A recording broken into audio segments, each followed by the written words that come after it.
नमस्कार दोस्तों, welcome again. ये है हमारा chapter 6 of Bipin Chandra modern history. और इससे पहले हम चैप्टर 1 to 5 कवर कर चुके हैं ऑलरेडी। और हमने पॉलिटी बाय लक्ष्मीकांत का रिवीजन कंप्लीट कर लिया है। एंड शंकर आईएएस के एनवायरनमेंट का भी रिवीजन हमने कंप्लीट कर लिया है। वो आपको प्लेलिस्ट में मिल जाएंगे। आफ्टर इस वीडियो के एंड में I will provide the link of those playlist. About me, my name is Dr. Amit, and I have given UPSC mains 5 times and UPSC interview 3 times, and I qualified Haryana Civil Services Examination 2019. So welcome आपके अपने YouTube channel doctor Amit academy में, and let us start. ये है हमारा socio religious reforms. देखिए, socio religious reforms में क्या क्या आएंगे कि अलग अलग रिलीजन में क्या क्या ऑर्गेनाइजेशंस बनी, उन्होंने क्या क्या रिफॉर्म्स के लिए बात करी और क्या क्या उनका रोल रहा, तो ये सब हम देखेंगे. तो हमारे जो राजा राम मोहन रॉय हैं वो पहले सोशल रिफॉर्मिस्ट कहे जाते हैं. रिलीजियस रिफॉर्म इन्होंने ही शुरू करे. उन्होंने कहा कि they are needed for the political advantage and the social comfort. So beginning हुई राजा राम मोहन रॉय से. उन्होंने ब्राह्मो समाज बनाया 1828 में. ठीक है, ये याद रखना, 1828 में ब्राह्मो समाज बनाया. फिर महाराष्ट्र में क्या बना था? परमहंस मंडली और प्रार्थना समाज.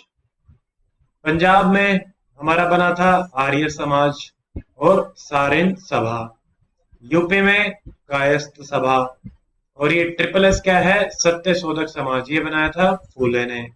फिर एसएनडीपी, ये हमारा नारायण धर्म परिपालन सभा. ठीक है, ये बनी थी केरला में. फिर इसके ये हमने देखे लोकेशन के हिसाब से. ठीक है, किसने क्या क्या बनाया है वो भी हम देखेंगे. इनको बैकवर्ड कास्ट मूवमेंट भी कहते हैं क्योंकि जो ज्यादातर पार्टिसिपेशन था इनमें बैकवर्ड कास्ट का ही था. मुस्लिम्स में हमारा थे अहमदिया मूवमेंट, अलीगढ़ मूवमेंट. सिख में सिंह सभा मूवमेंट. पारसी में रहनुमाई मजदसन सभा. विद्यासागर ने कहा था कि there is no time to think about God. देखिए, ये हम ना चैप्टर के हिसाब से कर रहे हैं. One chapter will be completely dedicated कि कौन सा किसने बनाया है और कब बनाया है, उसका हमारा सेपरेट रहेगा. वो मैंने लिस्ट बना रखी है, वो आपको कंप्लीट मिल जाएगी आगे आने वाले लेक्चर्स में. विद्यासागर ने कहा कि there is no time to think about God.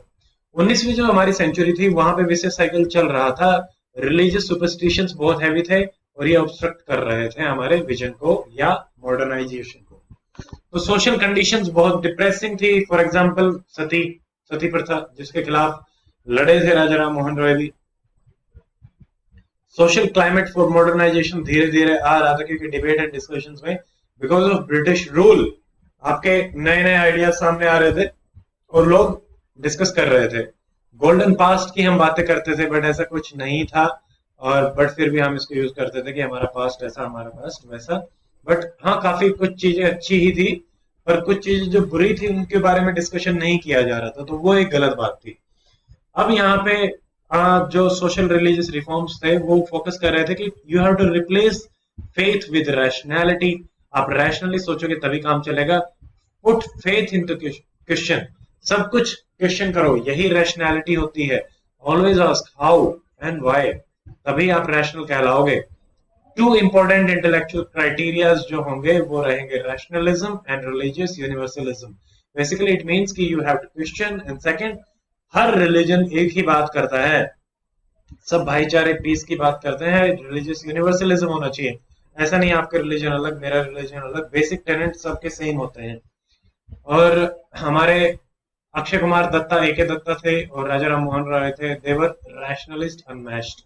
ये रैशनल और सेकुलरिज्म की बातें करते थे as an alternative to the prevalent social practices.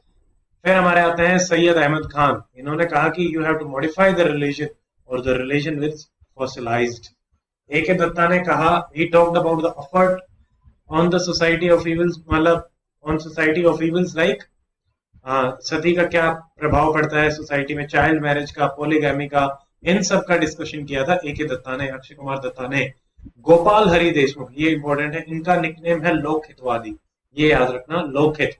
Gopal नाम था अजय देवगन का इन फिल्म गोलमाल, और उसमें वो सबका हित करते रहते हैं ना, तो लोक हितवादी. तो गोपाल हरि देशमुख लोक हितवादी, ऐसे आप याद रख सकते हैं. ही सेड आप change the religion if it does not sanction social reforms. तो सोशल रिफॉर्म्स आपके बहुत इंपॉर्टेंट बन जाते हैं। एम्बिट ऑफ रिफॉर्म हमारा क्या होना चाहिए, वो पर्टिकुलरिस्टिक, मतलब आप एक उस पर फोकस करो जो भी रिफॉर्म पे हम फोकस कर रहे हैं, but there religious perspective was यूनिवर्सलिस्टिक,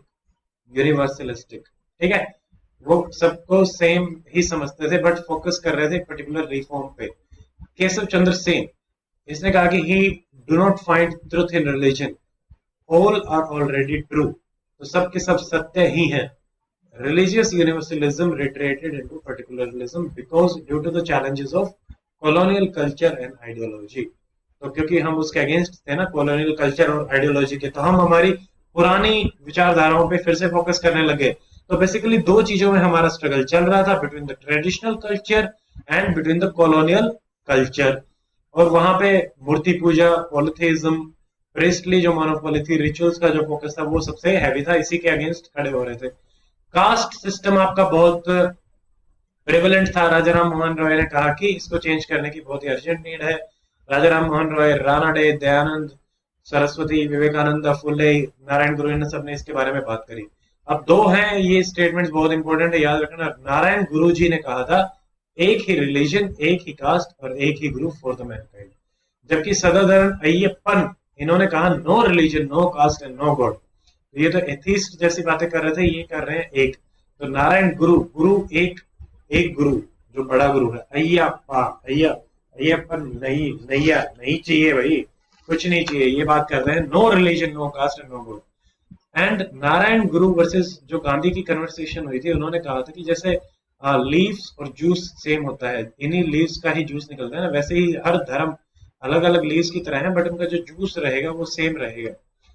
no reform will be effective जब तक आप डोमेस्टिक और सोशल स्पेस को रिफॉर्म नहीं करोगे, ठीक है। तो इसको रिफॉर्म करना बहुत इंपॉर्टेंट है। यहाँ पे सोशल रिलीजियस रिफॉर्म्स के एम जो रहे थे वो था मॉडर्नाइजेशन पे, not on the westernisation. Westernisation और मॉडर्नाइजेशन में क्या अंतर है? Westernisation is following the west, उनकी जैसी भी कल्चर है उसको फॉलो करना, जबकि modernisation following the modern values like democracy, liberty, equality, fraternity, like that. तो हमारा जो समाज है, it is getting torn between traditional sentiment and the modern commitment. तो एक टसल चल रहा था दोनों के बीच में कि उल्टा जाना है या फिर नया बनना है। And the defence of indigenous culture यहाँ से डेवलप हुआ अलोंग विद कॉलोनियलिज्म, क्योंकि इसके अगेंस्ट आपको खड़ा होना पड़ेगा। तो हम हमारी जो पुरानी कल्चर थी उसी से ही खड़ा हो सकते थे। दो फीचर्स इसके बहुत इंपॉर्टेंट है, वो है एक तो इन्होंने अल्टरनेटिव जो है आइडियोलॉजी को, कल्चर आइडियोलॉजी को खड़ा करने में, सिस्टम को खड़ा करने में योगदान दिया। एंड जो ट्रेडिशनल इंस्टीट्यूशंस थे, चाहे वो एजुकेशनल इंस्टीट्यूशन हो, आर्ट का हो, मेडिसिन का हो, तो उनको रिवाइव करने में हेल्प करी। तो एक तो alternative cultural ideology and traditional institution का revival, and revitalize every sphere of the Indian society. इसमें आर्ट, मेडिसिन सब कुछ आ जाएगा। फिर ये हमारे कुछ इंपॉर्टेंट सवाल बनेंगे, जैसे तत्व बोधिनी सभा, ये किसकी थी? ये याद रखना है, रविंद्रनाथ टैगोर की फैमिली से थे, देवेंद्रनाथ टैगोर उनके भाई।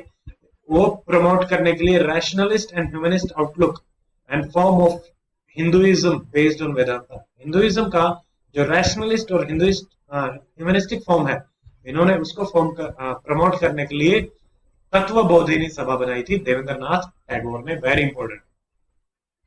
फिर हमारा आया था लेक्स लोकाई एक्ट, ये हम पहले वाले लेक्चर में भी देख चुके हैं, 1850 में पास हुआ था। मतलब अगर आप कन्वर्ट करके क्रिश्चियन बनते हैं तब भी आप प्रॉपर्टी को इनहेरिट कर सकते हैं। So it was lex loci act. And the struggle evolved the national consciousness, क्योंकि हम पुराने चीजों को भी लाने लग गए ना। तो हमारी क्या कल्चर थी, कैसे हम उतने इंफीरियर नहीं है जितना कि ब्रिटिश बता रहे हैं, डिस्क्रिमिनेशन को हमने फाइट करने की कोशिश करी।